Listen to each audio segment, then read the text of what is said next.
जय गुरुदेव।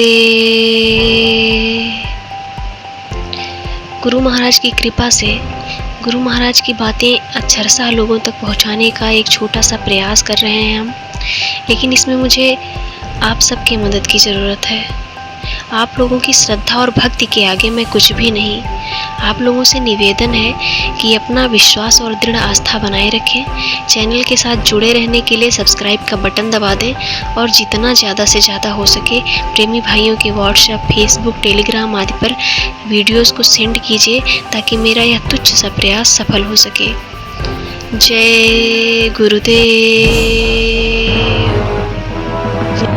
आज मैं आपको आपातकाल से संबंधित कुछ घटनाएं बताने वाली हूँ जो मेरे पिताजी ने मुझे बताई हैं, जो कि गुरु महाराज के साथ ही आपातकाल में जेल में बंद किए गए थे। जब वर्तमान महिला प्रधानमंत्री को न्यायालय द्वारा कुर्सी के लिए अयोग्य घोषित कर दिए जाने के बाद कुर्सी छोड़ने के बजाय कुर्सी के मोह में माननीय राष्ट्रपति महोदय, जो कि उस समय फखरुद्दीन अली अहमद थे, पर दबाव डालकर 25 जून 1975 की रात को देश में अचानक आपातकाल घोषित करा दिया गया और रातों रात तमाम छोटे बड़े नेताओं की पार्टियों और संस्थाओं पर प्रतिबंध लगाकर कारागार में डाल दिया गया। परम पूज्य बाबा जय गुरुदेव जी महाराज को जिलाधिकारी ने बुलाकर उनके जेल जाने की बात कही थी और पूछने पर कोई कारण भी नहीं बताया गया।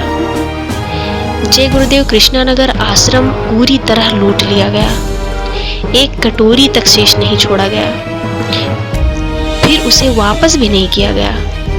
कारागार के अंदर भी कठोर यातनाएं दी गई, बेड़ी हथकड़ी और तन्हाई में भी रहना पड़ा। डंडा बेड़ी होने के कारण बैठने उठने में बड़ी कठिनाइयों का सामना करना पड़ता था। दांतों में दर्द होता था, पर चिकित्सा की व्यवस्था कहीं नहीं की गई। बंद गाड़ी में डालकर आगरा, बरेली, बंगलौर और तिहाड़ जेल में भी ले जाया गया। उत्तर प्रदेश का सातिर बदमाश करार देकर गुरु महाराज को तन्हाई में रखा गया था। एक हत्या के षड्यंत्र में मजिस्ट्रेट को तुरंत सजा देने के उद्देश्य से जेल के अंदर ही बुला लिया गया। गवाहों को पहचानने के लिए बुलाया गया।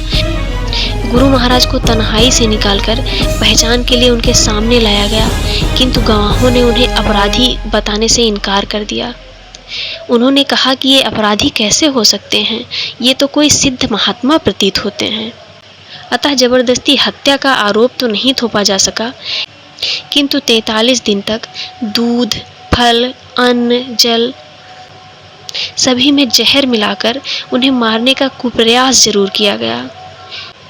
देश में लोकतंत्र की बहाली के लिए और सभी राजनीतिक बंदियों को मुक्त कराने के लिए भक्त प्रेमियों ने सत्याग्रह आरंभ कर दिया। उन पर जो अत्याचार ढाए गए, ऐसा तो हलाकू, चंगेज खां, औरंगजेब और दुष्ट अंग्रेजों ने भी किसी के साथ नहीं किया था। 15 साल के बच्चों तक को पुलिस के लोग गिरा कर उन्हें पैरों से रौंदते थे। गुरु महाराज को आजीवन कारागार में रहने की धमकी भी दी गई। राष्ट्रीय संत घोषित करने और हेलीकॉप्टर करोड़ों की संपदा देने का प्रलोभन भी दिया गया, किंतु गुरु महाराज अपनी जगह से हिले तक नहीं। वो अपनी जगह पर अटल रहे। उन्होंने कहा कि दुनिया में कोई माई का लाल ऐसा नहीं जो गुरु महाराज को खरीद सके। कई जगह भक्तों पर 10-10 घंटों तक लगातार लाठीचार्ज की गई।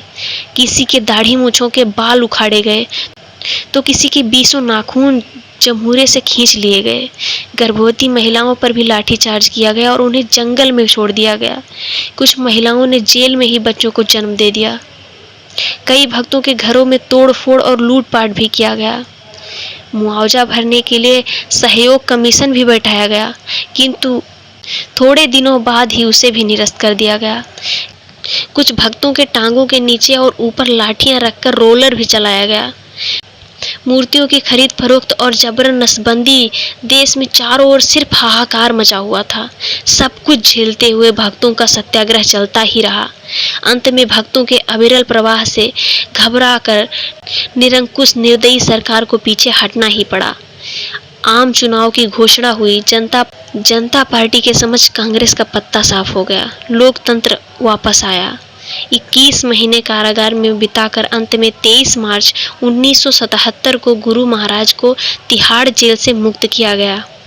हजारों प्रेमी भाई बहन नेत्रों में प्रेमाश्रु भरे पलक पावड़े बिछाए पंक्तिबद्ध खड़े थे। तब से भक्तजन 23 मार्च को अपने घरों पर ध्वजारोहण कर मुक्ति दिवस का पावन पर्व मनाते आ रहे हैं। सभी प्रेमी मिल बैठकर इस दिन गुरु महाराज के आपातकाल के बलिदानों का स्मरण करते हैं। जय गुरुदेव।